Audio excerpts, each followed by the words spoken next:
Hi guys, welcome to my channel. My name is Latif and so I'm trying to explain how Manchester City use Voronoi Diagram. Before watching this video, you can watch my previous video about Manchester City's attacking tactics to understand this video better. As I explained in my last video about Manchester City's attacking tactics, in set attacks, the formation changes with like a 2-3-5. Usually, they try to make game from the triangle between fullbacks, center midfielders and wingers. If they use these three players in the same passing situation, they can be effective, but if the defensive midfielder, stoppers, or center forward helps them about making game, and be four players, they can be absolutely so confusing for opponents. Now, I will explain these four players' positionings with a more geometrical way. These four players don't have a regular role, but nearly, in all situations, automatically there is a passer who will make the game in the moment situation. There is a pass receiver who will take the ball from passer, and there are two players who will distract the opponent's players and help the passer and pass receiver to complete the passing connection. These two players could be pass stations too, but their first role is distracting the opponent's players. And also all these four players take position geometrically well in Voronoi Diagram. With Voronoi Diagram, you can see every player's spaces, and Manchester City's players use Voronoi Diagram perfectly and confuse the opponent. I explain now all these things.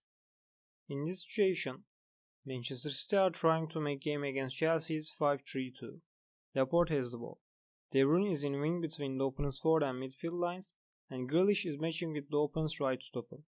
The opponent's center stopper is matching with Foden, and the opponent's center midfielder is taking position to cut the connection between Laporte and players who can be dangerous for Chelsea if Laporte can pass directly. Then De Bruyne started to move forward, and Grealish started to run to half space diagonal. With Grealish's movement, firstly the opponent's right stopper followed Grealish few meters, and also the opponent's center stopper close to Grealish a little bit too.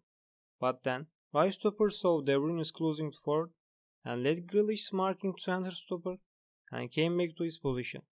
The opponent's right wing back saw De Bruyne's movement too, and he closed to defense line too. And also because De Bruyne and Grealish moved from left, the opponent's center midfielder closed to wing a little bit because De Bruyne and Grealish distracted him. As a result of De Bruyne's and Grealish's movements, now the opponent's center midfielder cared about covering wing a little bit more. Now both right wing back and right stopper focused on to covering De Bruyne, and both right stopper and center stopper focused on to covering Grealish too. Both De Bruyne and Grealish took positions in between defense players, so two players pulled three defenders. Now Foden was free and Laporte could pass to him.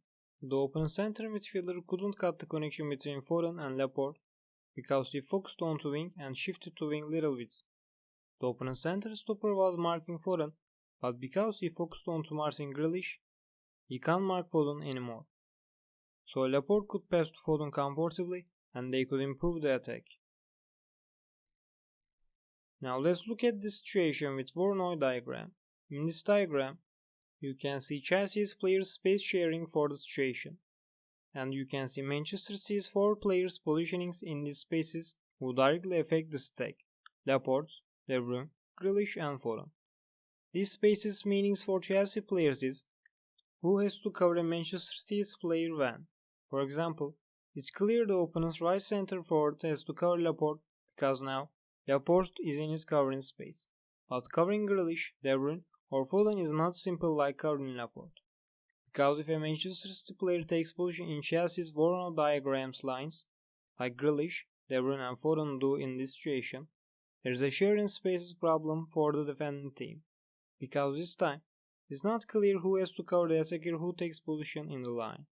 In our situation, as you see, Grealish, De Bruyne and Foden takes position in lines. In De Bruyne's situation, both the opponent's right wingback and right stopper has to be careful about De Bruyne because he nearly takes position in the line. So covering De Bruyne is not one of their missions, but also both of their missions. So it is a confusing thing for the opponents. Grealish's situation is similar like De Bruyne's. Both the opponent's right stopper and center stopper have to be careful about covering Grealish.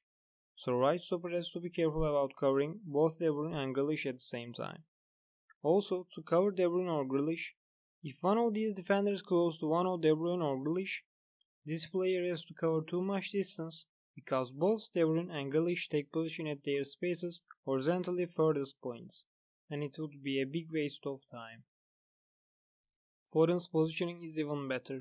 Both the opponent's center midfielder and center stopper has to be careful about him. They have a problem because when De Bruyne and Grealish moved from left, center midfielder focused on to De Bruyne and Grealish a little bit more, so he shifted to wing a little bit, and it means he can't focus on to Foden. Also, because Grealish pulled the opponent center stopper to himself, center stopper can't close to Foden. And if he decides to close to Foden, this time, because the distance between him and Foden is diagonal, he has to cover too much distance. Because the distance between Foden and center stopper is diagonal, not straight, and diagonal distance is longer than horizontal or vertical distance. So if center stopper would want to close to Grealish, he would cover less distance, because the distance between Grealish and center stopper is horizontal, not diagonal. You can find this answer with trigonometry.